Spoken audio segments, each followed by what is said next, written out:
Hi there. We are here with Chad Boudreaux, our longest running client ever, that we are so proud to have this chat with. So thanks for making time, Chad.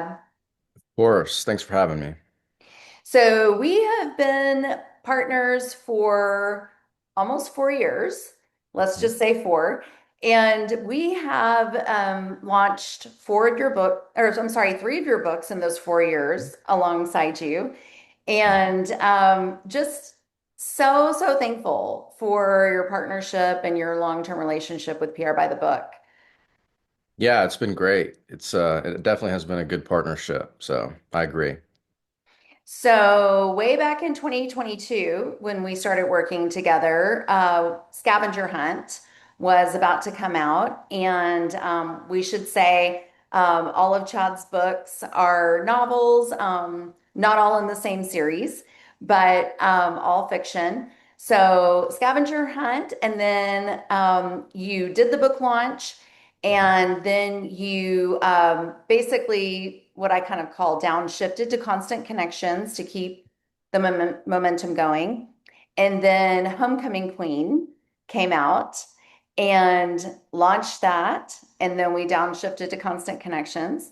And most recently, Mob Justice, which I see behind you, Hmm. has come out. And so it's just been such a fun ride. And, I just thought this would be a great case study to talk through our partnership together and think maybe things that you've learned along the way or things that you do differently now than way back when. So just thought we would chat a little bit about how an author keeps their publicity going long term. Yeah, that'd be great. So let's just kick off and say, just in general, do you have any highlights of your publicity journey that you think of just off the top of your head? Actually, the very beginning is something that sticks with me. When we created this relationship with your team, I came from virtually zero social media presence. I didn't have a good understanding of how important a brand was for an author to have.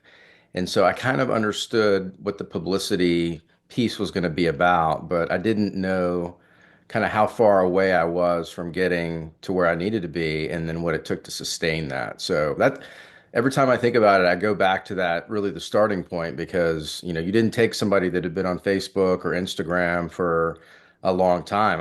I'd not been on any of those social media platforms. I'd been on LinkedIn. Hmm. And just the advice and counsel I got from your team at that point, I think it really started me off in a way that was an accelerant to really starting to build a brand that you need to be successful with books. And I also think that it's great that you have had the opportunity to work with various publicists within PR by the Book because every time a new team member gets to work on your project, it brings a fresh set of eyes to what we're doing. And we just keep that momentum going and keep building up those media exposure opportunities. What would you say? Is there anything that you're doing differently now that you were not doing several years ago with your first or second book? In terms of publicity, I mean, I think I'm focusing more on the social media aspect of it and the content that we're producing there. Also spending, I think, more quality time doing podcasts and being more intentional with those. And you get a lot of feedback from those too, by the way, which is great.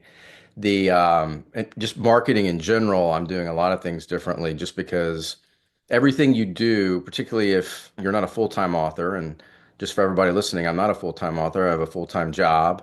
And so I have to be very intentional with my time, Hmm.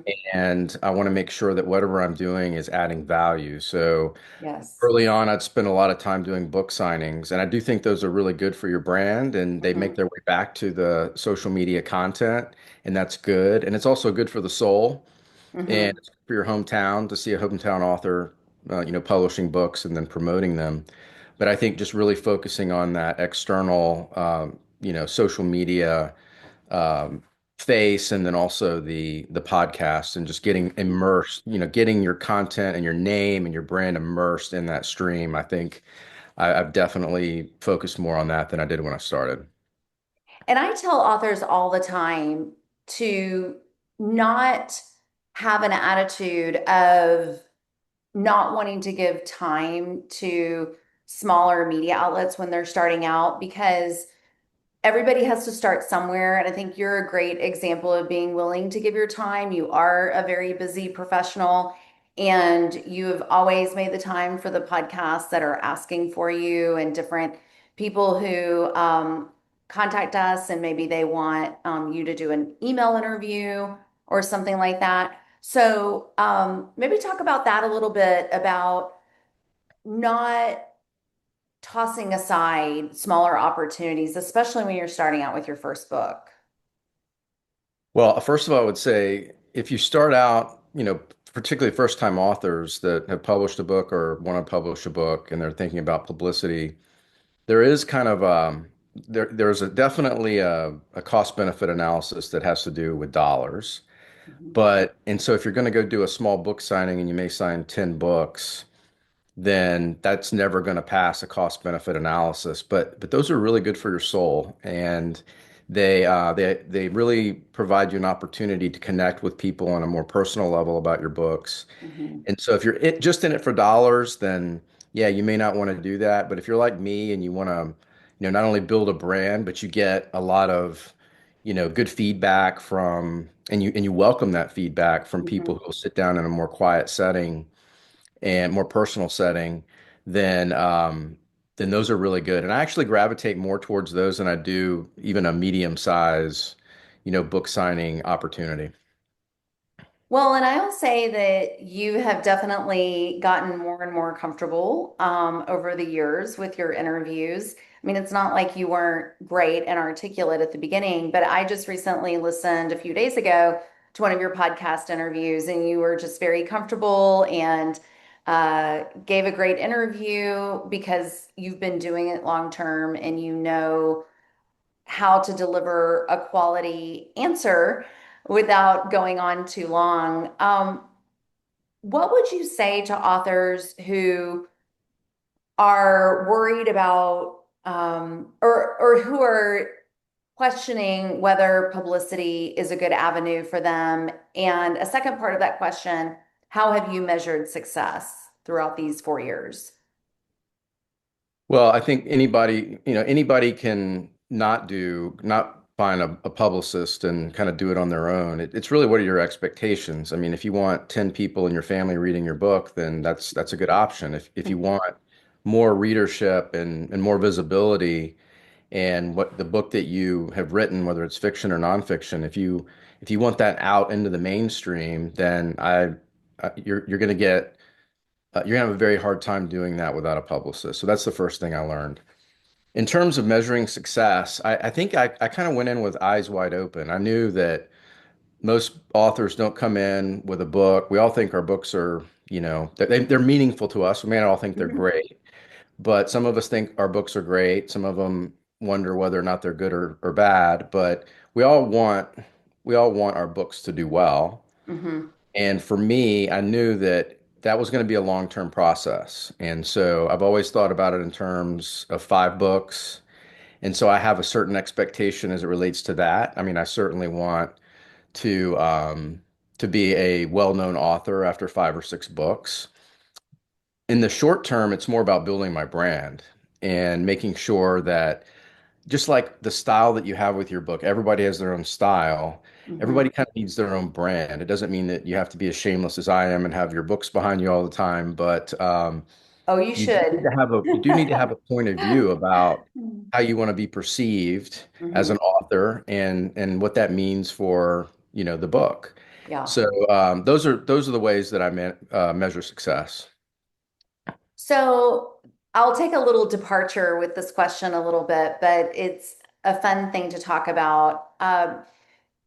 When people talk about the craft of writing and they talk about the sense of place and utilizing, they also say, write what you know.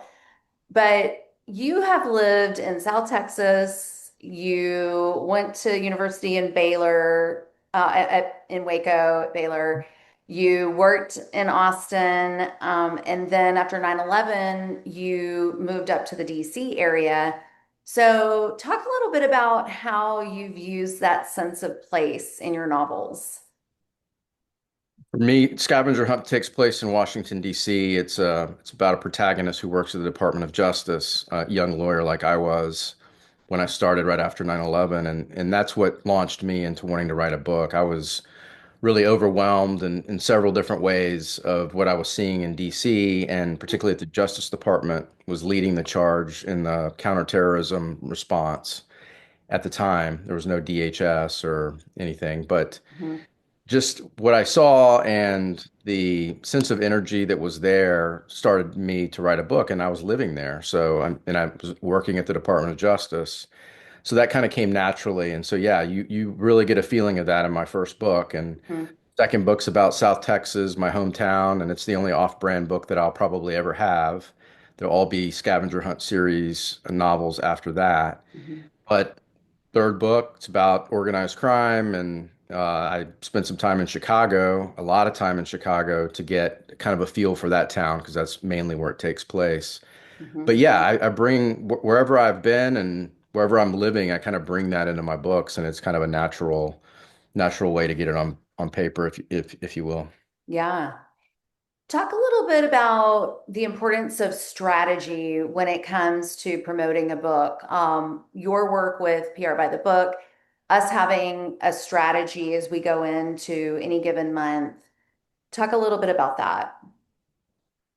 Yeah, I would just say like it doesn't matter what, publicist you're going to use, it's an investment. So you need to make sure that you're very intentional about how you're going to launch, how you're going to promote, how you're going to maintain the momentum, not only for the book at hand, but if you're going to write multiple books, how to keep them all alive. So the thing I love about working with PR by the book and having them as a, longtime partner is they know what my brand is. They know what I like. They know what I don't like. And so even if I'm handed off to a new publicist for a new book, he or she is going to already have that history with me Hmm. that they're adopting, and they're going to see Chad does not like his books being conveyed as dark. I don't do horror. Hmm. And so there are certain things that I like to promote and that I don't like to promote about me and about the book. Hmm. And so I have a job that I have to be very careful with in terms of how I present myself because, I'm a face of my company. And so I have to be very sensitive to that. And so having PR by the book, they know that. So anytime we go in to talk about tactics, we already have the grand strategy about this is how we're going to deal with Chad and Chad's books. Hmm. And that collaboration has worked so well these past 4 years. Does anything come to mind when you think of maybe things that surprised you or things that were a little bit unexpected in the publicity journey throughout promoting these three novels? Well, again, I'll go back to, and this is a salute to your group because the biggest surprise that I had was when I was shopping for a publicist, and I had gone to a couple of other organizations. I won't name them, but there was one that I was homing in on before I knew about PR by the book, and they were in New York and they loved my book, and then they sent it to these people that had the perspective of what was right to say and what was right to say, and they did not like the fact that I was promoting certain people as terrorists in my first book. Mm-hmm. And the people that I had promoted as terrorists in the first book were from the same country that where the actual terrorists came from. And Mm-hmm. so they said, we'll still go with your book, but you just got to know that there's going to be some headwinds there with certain groups. And I didn't get the sense that they were fully committed to my book after that. Mm-hmm. And so that's Yeah. when I called you and you said, nah, that's not the way we think about the world, and we don't think that's right. And that wasn't right. And so that was something that surprised me that somebody would take that view because Mm-hmm. I know there are certain views out there that people need to be sensitive to, and I'm not insensitive to those. Yeah. But in this particular one, it didn't make any sense to me. So I Hmm. was that was a surprise to me. Yeah. Yeah. And I remember all those years ago that Doug had read your book before anybody else got their hands on it, and he was raving to the team about how much he liked it. And I remember telling you that doesn't happen very often. So feel good about that. So what would you what would you say is your favorite type of publicity and promotion to do out of all the different types of media that have come your way? I like the podcasts. Hmm. The podcasts provide you an opportunity to not only promote your book, but have a conversation with someone who loves books, that has an audience that loves books. You Yeah. get really good feedback. You get questions that challenge you on that may help you with other books that you're going to write. They help put things in perspective and they give you the reps that you need. Like you said, I probably my interviews now are probably different than when I started, but just getting Hmm. those reps and feeling more comfortable about, just being really confident about being an author. Hmm. There's some podcasts that are better than others, but for the most part, they're all really rewarding. Yeah.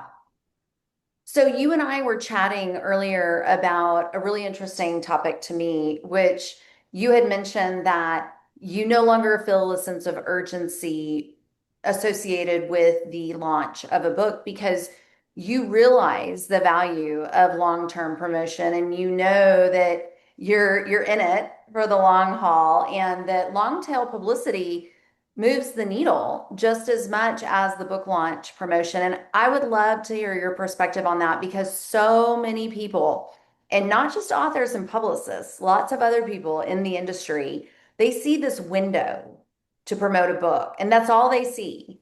And then they think, well, once that window is closed, well, okay, good luck.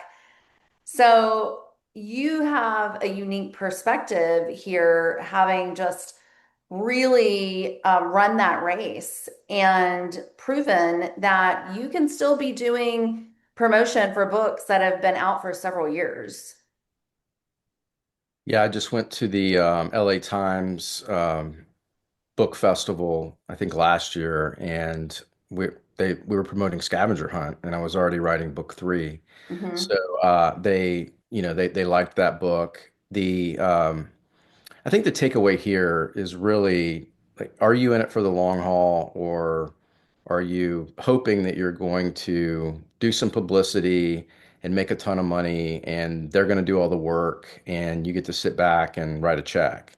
Hmm. And that's not the way it works. Hmm. And the publishing industry is very much tailored now towards that window. They want to provide some support to you. Unless you're Stephen King or Dan Brown, they're going to provide some support to you for a couple of weeks, and then they're on to the next thing.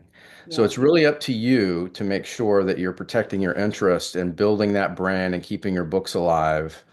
And so I think having that long-term focus and really doing it on your own time the best that you can so you don't get burnt out for one and you don't get disappointed because after 2 weeks most of us aren't going to have a bestseller. Yeah.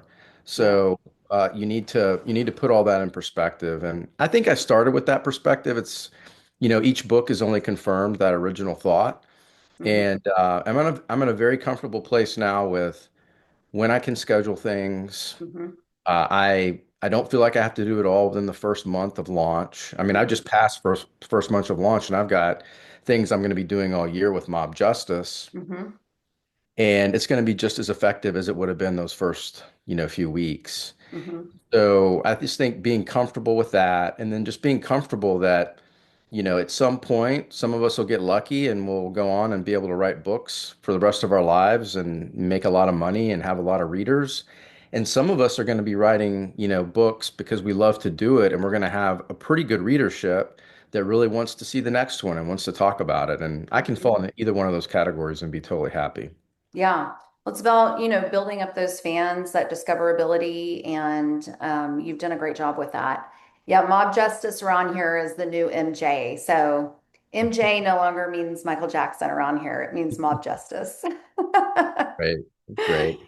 So I know what the fourth book is because, like I said, I just recently listened to a podcast where you were talking about it. So why don't you tell us a little bit about what you have coming down the pike? Yeah, so my fourth book, which is about one third of the way through to date, is another Scavenger Hunt sequel, and it is going to bring back a character from Scavenger Hunt that wasn't the main protagonist. And the reason is because of the great publicity that I've had on Scavenger Hunt. I got a lot of feedback saying we want more of this particular character, and so here he comes. And it's going to take place down on the border, the southern border of the United States, Arizona and Mexico primarily. Mhm. And it will be another thriller where hopefully you're holding on tight from the moment you open the first page to the time you put it down. So it's probably a few months away. Oh, I love that. Well, thank you so much for being with us and talking about your journey and just, I feel so much appreciation for our partnership. So, Yeah, uh, I do too. Thank you. yeah, thanks, Chad. Bye now.